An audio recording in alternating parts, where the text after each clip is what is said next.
Hello viewers, Tollywood story এক্সপ্লেনারে তোমাদেরকে আরও একবার স্বাগত জানিয়ে রাঙামতি তীরন্দাজের আজকের পর্বের রিভিউ আমি শুরু করছি। শুরুতেই রাঙামতি আর উড়নবাবু তো খুব কাছাকাছি, এবার দুজনে কিন্তু সরে যায়।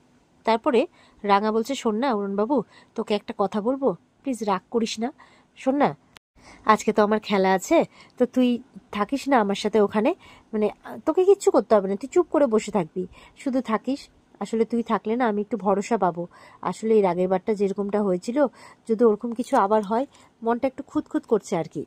একলব্য বলছে, কিচ্ছু হবে না, ওসব নিয়ে চিন্তা করো না, শুধু খেলাতে ফোকাস করো, তাহলেই হবে, বাকি অন্য কিছু নিয়ে ভাবতে হবে না। আর এরপরে ঘড়িটা পড়তে পড়তে বলছে, ঠিক আছে আমি চেষ্টা করব। এই বলে একটু হাসে, রাঙাও হাসে, আর একলব্য চলে যায়। একলব্য যেতেই সত্যজিৎবাবু আসেন। যে রাঙা বলে, ও সত্যজিৎবাবু আয় আয়। বলছে যে শোনো, আজকে তো তোমার খেলা আছে, তো সাদা পোশাকে কিন্তু প্রচুর পুলিশ ওখানে মোতায়েন করা হয়েছে, সবাই কিন্তু চারপাশটা ঘিরে রয়েছে, তুমি একদম চিন্তা করবে না। দেখো, গতবার তোমার সাথে যা কিছু হয়েছিল আমি তো ছিলাম না, কিন্তু এইবারটা আছি আমি, আর ওরকম কোনো কিচ্ছু হতে দেবো না, তুমি চিন্তা করো না। তখন রাঙা বলছে, তার মানে এবারটাও কোনো কিছু হতে পারে তাই তো? বলে, আমি জানি না, তবে আমাদের তো অ্যালার্ট থাকতে হবে। তোমার সাথে যা হয়েছিল ওখানে কিন্তু সবাই সবটাই জানে, তাই ওখানকার সবাই তোমার সিকিউরিটি চাইছে, সেই জন্যই আমাদের কিন্তু এই ব্যবস্থা করা। বাকি তুমি একদম এই ব্যাপারগুলো নিয়ে চিন্তা করো না, তুমি তোমার খেলাতে মনোযোগ দাও, তুমি কিন্তু খুব ভালো করে খেলবে, ঠিক আছে? সত্যজিৎবাবু বলছেন। তখন অদিতি আসে, আরে আপনি এখানে, আমি আপনাকে নিচে কত খুঁজছি। আচ্ছা, আপনাকে চা বানিয়ে দেবো, চা খাবেন? এই বলে দুজন দুজনের দিকে তাকিয়ে আছে। রাঙা তো হাসছে, সত্যজিৎবাবু সেটা বুঝতে পেরে লজ্জা পেয়ে যায়, নিচে চলে যান। তখন অদিতিও যখন যাচ্ছে, বলছে, এই দাঁড়া দাঁড়া ছুটি ভাই, তুই কোথায় যাচ্ছিস, দাঁড়া। বলছে যে আপনার জন্য আমি নিচে অপেক্ষা করছিলাম, একটু চা বানিয়ে দেবো, খাবেন? এই বলে খুব হাসছে। বলছে, বৌদিদি এটা কিন্তু মোটেও ভালো হচ্ছে না। বলে, কি ভালো হচ্ছে না রে? বলছে, এর আগের দিন তোকে যে সত্যজিৎবাবু ছাড়তে গেল, তুই তারপরে কিছুই বললি না রে আমাকে। বলে, কি আর বলবো বলো, কিছুই না, উনি বাই না থ্যাংক ইউ কিছুই বললেন না। বলে, আরে এগুলো তো তুই বলবি, উনি কেন বলবেন? বলে, আমি তো বললাম কিন্তু উনি কিছুই বলেননি। বলে, ও আচ্ছা আচ্ছা, দাঁড়া দাঁড়া, আজকে আমার খেলাটা হয়ে যাক, তারপরে তোদের দুজনের ব্যাপারটা আমি দেখছি, পুরো সেটিং করিয়ে দেবো। তখন পাঁচালি আসে, এই কি দেখার কথা বলছিস রে, কি সেটিং করে দিবে? ও আচ্ছা আচ্ছা, সত্যজিৎবাবুর ব্যাপারটা? বলে, হ্যাঁ হ্যাঁ সেটাই। বলে দুজনে খুব হাসছে। অদিতি তো লজ্জা পাচ্ছে যে তুই আমার দিদি হোস না, তোর কিন্তু এরকম কথা বলা মানায় না। বলে, কি মানায় না রে? তুই কিচ্ছু চিন্তা করিস না, আমরা দুজন মিলে সবটা সেটিং করিয়ে দেবো। বলে, এই আমি কিন্তু মামিকে বলে দেবো। বলে, ও তুই এর মধ্যে মাকে কেন টানছিস? প্রয়োজন পড়লে আমি আর রাঙা গিয়ে মাকে বলবো। এই বলে অদিতির যে পেছনে লাগছে, অদিতি বাধ্য হয়ে লজ্জা পেয়ে চলেই যায়। এরপরে পাঞ্চালি রাঙাকে বলছে যে ঠিক আছে তুমি তাড়াতাড়ি চলে এসো, হ্যাঁ সব জোগাড় হয়ে গেছে। রাঙাও বলছে, হ্যাঁ আমি এক্ষুনি আসছি। এদিকে দেখা যাচ্ছে বৃন্দা আহিরিকে ফোন করেছে। আহিরি বলছে, ও একলব্যের জন্য পুজো রাখা হলো আর আমাকেই ডাকা হলো না? বলে, আরে ছাড়ো না, সকাল থেকে আর কাইকিচির আমারও ভালো লাগছে না, আর এই পুজোটা যতটা না একলব্যের জন্য রাখা হয়েছে, তার থেকে বেশি রাঙার জন্য রাখা হয়েছে, আমার এটাই মনে হয়, কারণ রাঙা আজকে ন্যাশনাল খেলতে যাবে না, সেই কারণে।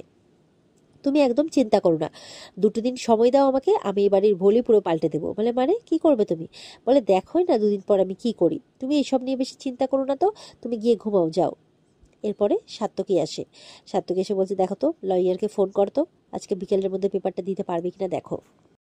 চিন্তা বলছে, এত চিন্তা করছো কেন? যখন সবকিছু দেওয়া হয়েছে পাওয়ার অফ অ্যাটর্নি ঠিক আমরা পেয়ে যাব, চিন্তা করো না। তো এই বলে সাত্তকী যখন কথা বলে বেরোচ্ছে, রাঙা কিন্তু আসছে নিচে যাবে বলে, তখন সাত্তকী রাঙাকে মুখ ভেঙিয়ে চলে যায়। রাঙা কিন্তু অবাক হয় যে এই সাত্তকী দাদাবাবু আর ইয়ের মধ্যে, বৃন্দা বড় বৌদির মধ্যে নিশ্চয়ই কিছু একটা চলছে, সন্দেহ করছে রাঙা। বলছে, আগে খেলাটা হয়ে যাক, তারপর না হয় দেখছি। এরপরে তো বাড়িতে পুজো হচ্ছে, তো পুজো হয়ে গেলে একলব্যের মা একলব্যকে আর রাঙাকে আশীর্বাদ দেয়, সবাইকে আশীর্বাদ দিচ্ছে, ছেলেটা যাতে ভালো হয়ে যায়, রাঙা যাতে ভালো মতো খেলে, কোনোভাবে কোনো বিপদ যাতে তাদের বাড়ির উপর না আসে, কারোর উপর না আসে, এগুলোই প্রার্থনা করছে। এরপরে রাঙাকে সত্যজিৎবাবু বলছে যে চলো আমি রেডি আছি, আমি তোমার সঙ্গে যাব, আর ওখানে পুরো ফোর্স রেডি আছে, তোমার কোনো চিন্তা নেই, তুমি শুধু মন দিয়ে খেলবে। একলব্য সাথে আছে। তখন একলব্য বলছে, ব্যাস তাহলে তো হয়ে গেল, আমার আর কি দরকার, এই তো পুরো বাহিনী তো যাচ্ছে তোমার সঙ্গে, আমার কোনো প্রয়োজন নেই, আর তাছাড়া এই সমস্ত কিছুর মধ্যে আমি জড়াতেও চাই না, না না আর আমার ভালো লাগছে না। বলে, তুই কি বলছিস? বলে, হ্যাঁ হ্যাঁ এই তো, এই তুমি যাচ্ছ তোমার টিমকে নিয়ে, আর কি সত্যজিৎবাবু সঙ্গে আছেন, পুরো ফোর্স সঙ্গে আছে, তোমার আর কাকে দরকার? কাউকে না, যাও ভালো করে খেলো, সত্যজিৎবাবু দেখে রাখবেন ওনাকে। আমার না আর ভালো লাগছে না, এইসব কিছু না তোমারই জন্য হচ্ছে রাঙা, জানো তো, তোমারই জন্য হচ্ছে, আমি পারছি না, আমার নার্ভ কাজ করছে না, আমি পারছি না, আমি আর নিতে পারছি না এসব, না না না আমি পারবো না। তখন একলব্যের চিৎকার শুনে কিন্তু ভিতর থেকে তার মারা চলে আসে। কি হয়েছে, কি হয়েছে আক্কু, কি হয়েছে? বলে না না কিছু না, আমার কিছু না, এতবার করে আমি এত কথা বলতে পারছি না, আমার ভালো লাগছে না কিছু, আমার খুব ভয় করছে, ভালো লাগছে না, এই বলে ভেতরে চলে যায়।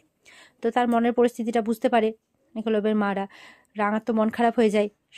সত্যজিৎবাবু বলছেন সরি আমার জন্য।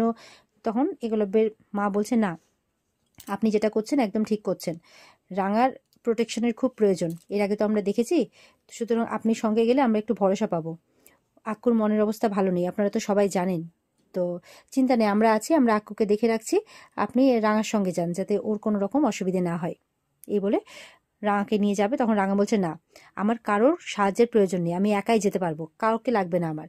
যেহেতু একলব্য গেল না সাথে, তাই রাঙা এরকমটা করছে, বলছে আমার কাউকে লাগবে না, তোরা চলে যা, আমি আছি, আমি ঠিক একা সামলে নিতে পারবো পুরো ব্যাপারটা।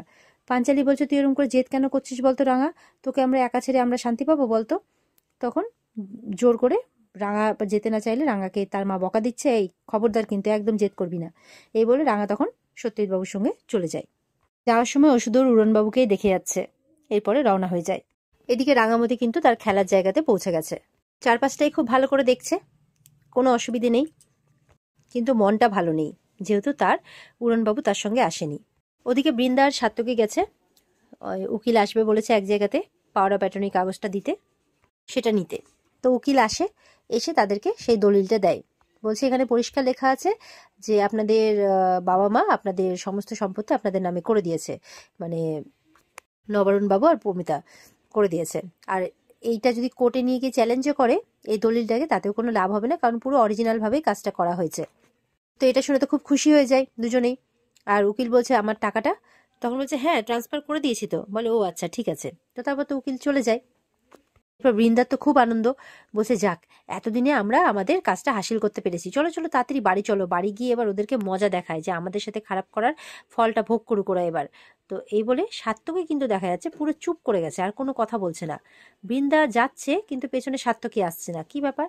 বৃন্দা বলছে দেখো সাত্তকী, আমি বুঝতে পারছি যে তোমার খারাপ লাগছে, তোমার বাবা মায়ের জন্য তোমার হেজিটেট হচ্ছে, তাদেরকে বাড়ি থেকে বের করে দেওয়ার কথা ভাবলে তোমার খারাপ লাগছে, কিন্তু তুমি একবার ভাবো তোমার বাবা মা কিন্তু একবারও তোমার কথা ভাবেননি, আমার কথা ভাবেননি, সভ্যর কথাও ভাবেননি, আমরা কিছুই না, ওদের সবকিছু ওদের ছোট ছেলে, ওদের ছোট ছেলের নামে ওরা সবকিছু লিখে দিতে চায়।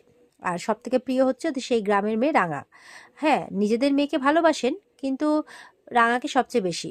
আর দেখো তার মেয়ে, নিজের মেয়ে, জামাই, এমনকি পিসি, তারা তো আশ্রিতা এই বাড়ির, তবুও দেখো ওদের প্রতি কত ঝোঁক, কিন্তু আমাদের প্রতি কোনো ঝোঁক নেই, তাই না? তুমি আর তোমার মা বাবার প্রতি এত দরদ দেখিও না। তাছাড়া তুমি তো বলেছিলে নিজের বাবা মায়ের সম্পত্তি আত্মসাৎ করবে, বলো? তো এতদিনে যখন আমরা কাজটা হাসিল করতে পেরেছি, তখন আর এত হেজিটেট করো না, চলো চলো বাড়ি গিয়ে আমরা বরঞ্চ সবাইকে আচ্ছা করে সাজতা করি, তাদের পজিশনটা বুঝিয়ে দিই, আর আমাদের সাথে যা করেছিল তার জন্য তাদেরকে বুঝিয়ে দিই তারা কি অন্যায়টা করেছিল। এই বলে সাত্তকীকে বুঝিয়ে বাজিয়ে নিয়ে চলে যায়। সাত্তকী কিন্তু চুপচাপ করে আছে, মানে কোথাও না কোথাও গিয়ে ওর একটা খারাপ লাগছে। কারণ বৃন্দার কি, বৃন্দা তো এই বাড়ির বউ, তার তো কিছু এসেই যায় না কার কি হলো না হলো, কিন্তু সাত্তকী তো এই বাড়ির ছেলে, সে তার পরিবারের সাথে এরকমটা করবে, এতদিন মুখে বলার হাতে নিজে করার মধ্যে তো একটা পার্থক্য আছে, তো ওর কোথাও না কোথাও খারাপ লাগছে। এদিকে রাঙা তার মঞ্চটাকে দেখে সেই পুরনো কথাটাই ভাবছে যে এখানে এই মঞ্চে তাকে তীরবিদ্ধ অবস্থায় সে তার শেষ সুযোগটা জেতার চেষ্টা করেছিল কিন্তু পারেনি। তখন তার আর্চারি মানে সে তার ম্যাডাম আসে, কোচ ম্যাডাম এসে বলছে কি ব্যাপার তুমি শাড়ি পরে এসছো কেন, ড্রেস পরে আসোনি? বলে আমি ড্রেসটা নিয়ে এসেছি সঙ্গে করে। বলছে আচ্ছা ঠিক আছে, যতদূর সম্ভব তোমাকে থার্ড কম্পিটিটর হিসেবে ডাকা হবে, যাও তুমি ঝট করে চেঞ্জ করে চলে এসো। দেখো নর্থ ইন্ডিয়া সাউথ ইন্ডিয়া থেকে কিন্তু খুব ভালো ভালো প্লেয়াররা এসছে, কিন্তু খুব ভালো করে পারফর্ম করতে হবে। রাঙামতি মাথা নাড়িয়ে হ্যাঁ বলছে, বলে কি নার্ভাস লাগছে, আবার মাথা নাড়িয়ে না বলছে। এরপর সত্যজিৎ স্যারকে বলে রাঙা খেলার মঞ্চে যাবে, তখন Satyajit sir all the best জানাচ্ছে। রাঙা তখন তার মঞ্চকে আর তার লক্ষ্যকে খুব ভালো করে দেখছে। আর এখানে আজকের পর্ব শেষ হয়ে যায়। তো বন্ধুরা এই ছিল আজকের পর্বের রিভিউ। ভালো লেগে থাকলে কমেন্টে জানাবে, আর আমাদের সাথে জুড়তে চ্যানেলকে সাবস্ক্রাইব অবশ্যই করবে। দেখা হচ্ছে তোমাদের সাথে আগামীকালকে। সবাই খুব ভালো থাকবে, টাটা।